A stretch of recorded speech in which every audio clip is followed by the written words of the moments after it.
Few lessons to learn. And this is one cataract which was very dense in an 80-year-old individual, and we can see it is brown, the pupil is not very well dilated, and the patient is planned for cataract extraction. This is the fundus photograph, which doesn't show much detail because of the dense cataract, and we can hardly make out the disc. And this is the requisite B scan, which shows a normal posterior segment.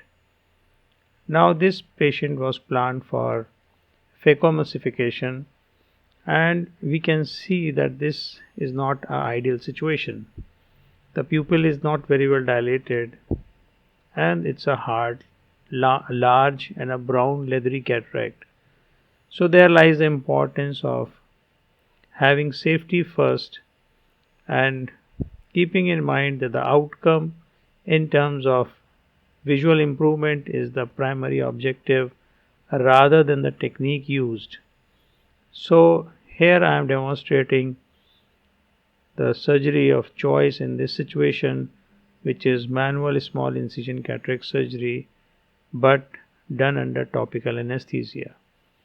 So you retain all possible advantages of phacoemulsification as far as the patient's perspective is concerned, and at the same time you have good safety in terms of maintaining the posterior capsule and ability to implant a posterior chamber intraocular lens. So just like a routine surgery, the surgical steps are very much same to any standard manual small incision cataract surgery, but as we can see, it is being done under topical anesthesia, so there are a few nuances. First of all, use a long acting agent, that is a gel, lignocaine 2% gel.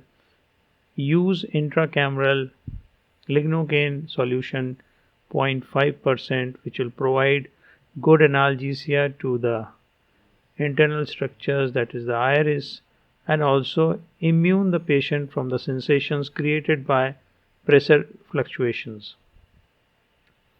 We can see a large rhexis has been performed so as to remove the nucleus without disturbing the capsule.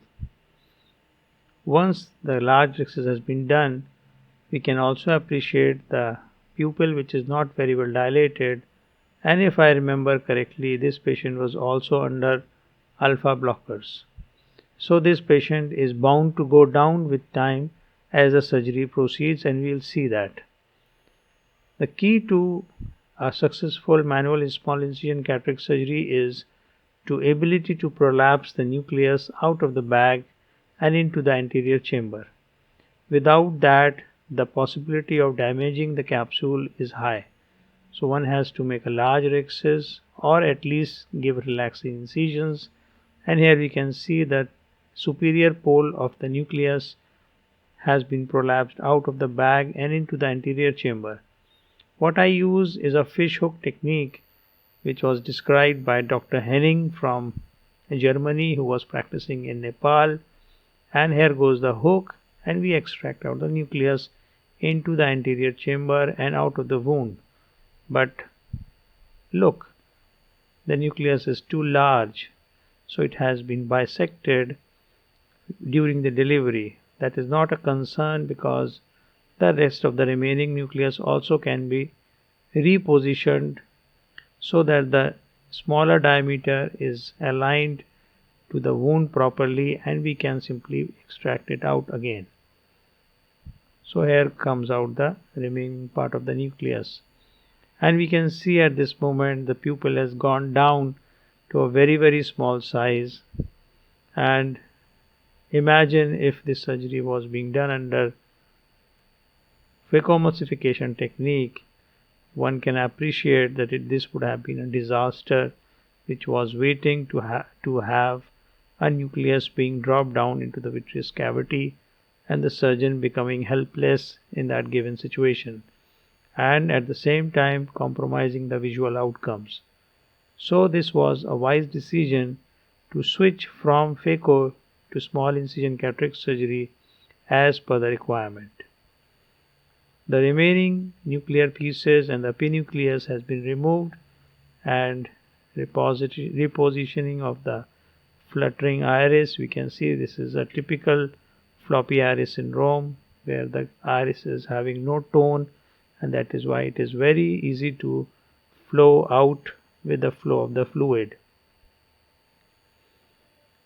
And now comes the time of implantation of an intraocular lens. So a foldable intraocular lens which was planned for the patient is being implanted, and here I will remind that the technique is not important. The important is the planned surgery can be executed in a way that the visual outcomes are not compromised.